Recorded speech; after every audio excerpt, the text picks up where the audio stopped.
everyone, my name is Christy-Lyn, and today we're going to be talking about the worst thing you can do for your harp playing. Now, I've come in contact with a lot of people who are learning to play the harp as an adult, and I'm reading your YouTube comments or emails and all that kind of thing, and I've noticed that people are sharing similar experiences. So maybe they're lacking in direction, not quite sure what they should be focusing on with their harp playing, and they're struggling to see the progress that they were really hoping for when they dreamed of playing the harp in the first place. And sometimes that's because they're not really sure how to practice effectively, and then a lot of people are left feeling untalented and like they're just slow, and maybe they're the only one who's just so slow and untalented. And then people end up buying resources, and sometimes those resources really help, but sometimes they just make you feel a lot worse because they're not helping in the way that you thought they would. And so you end up feeling unmotivated and wondering why this just doesn't feel as much fun as you thought it would be when you dreamed of playing the harp in the first place. So if you're thinking, yes, I identify with that, that's me, or some of those things sound familiar to you, I want to tell you today that you are not the only one feeling like that. And that's why we're meant to be sharing our experiences. That's why music is not meant to be done alone. And if you are struggling alone with no help and no community around you, then that's actually the worst thing you can do for your harp playing, because you're making it a lot more difficult for yourself than you need to be.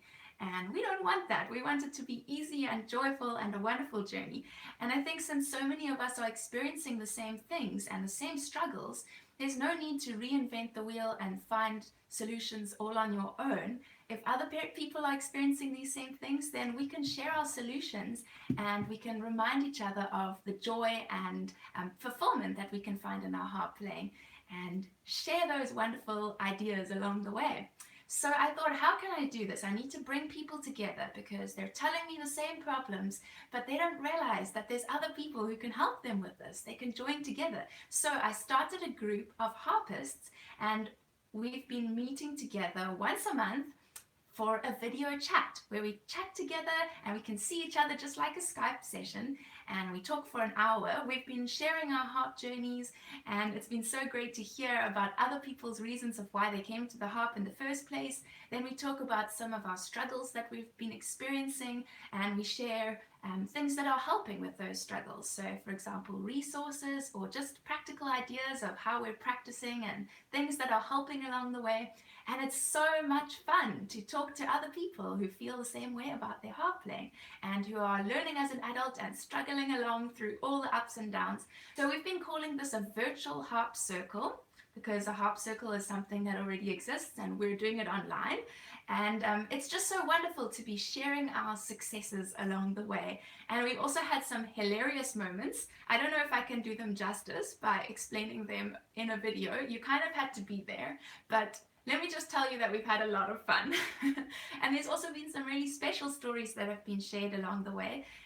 For example, I'm going to call you out by name, Kerry. I know you're watching live. Kerry shared us a story where she took her harp along to a camp where she was leading a group of young girls, and she thought that she would just have a little moment in the corner playing her harp to herself.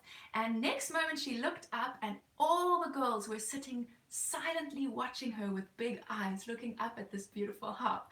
And it was such a special moment for her. And those are the kind of stories that we're getting to share with each other.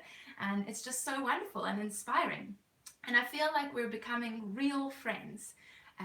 Because it's not just like a YouTube video like this where it's a little bit impersonal. I mean, I'm trying to be friendly, but I can't see you.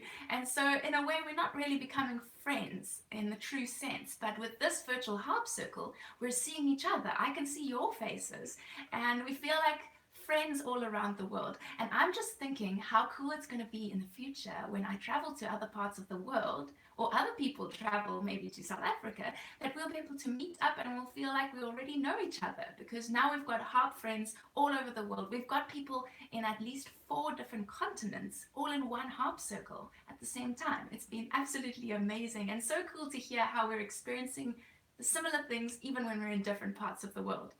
And I just think it's going to be so cool to see how this develops along the way. And I'm seeing people's excitement for the harp being reignited, and people are remembering why they came to the harp, and they're no longer feeling that sense of being alone and discouraged on their own. So if you think that sounds like something that's interesting to you, but a lot of the time when we hear something that could be helpful, we think, okay, that's a nice thing that I can do when I have money for it or when I have time. But I want to say to you, what is the cost of waiting or putting this off, being a part of a community like that? I think sometimes the cost of waiting is greater than the cost of doing it now. Because if you wait, you'll become more and more despondent, more and more discouraged, and there's a risk that your harp will end up being just in the corner of your room and neglected. And I've heard so many stories of people like that where they end up just giving up, and the harp, instead of being a source of joy and excitement, becomes a source of guilt and regret. And I think that's such a waste when you started out so enthusiastic and excited in the first place. So I want to do my best to prevent this, and that's why I'm encouraging you to take this step now and not to wait.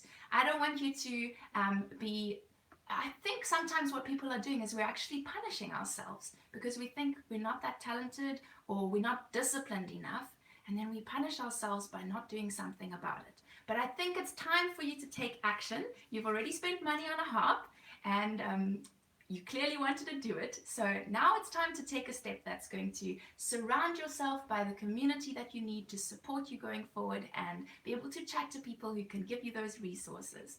So the question is, how do you join? The virtual harp circle is available on my Patreon page, so you can click the link. I'm going to add a link up on the video here, and there'll be one down in the description box as well. And you can read on my Patreon page about how to join, and all your questions will be answered there. And then you make sure that you choose the virtual harp circle tier, and then you'll be sent an email every month where you're invited to join this virtual harp circle. And I don't think you should be worried about the technology side of things, because it's easy technology, just like using Facebook on Patreon. It's similar to Facebook, and then the virtual harp circle is just similar to using Skype. So I think if you're able to watch a YouTube video like this, you're probably tech savvy enough to be able to do all of this without a problem. So don't procrastinate. Take the step to make sure that you have a fulfilling harp journey, and then we'll be sharing resources and encouragement over there. If you have any questions that makes you a little bit unsure, then send me an email. My email address is in the description box down below, and you can tell me if you have any concerns. But otherwise, I hope to see you there. I really hope you can be a part of our virtual harp circle, and I'm looking forward to getting to see you face to face. Bye.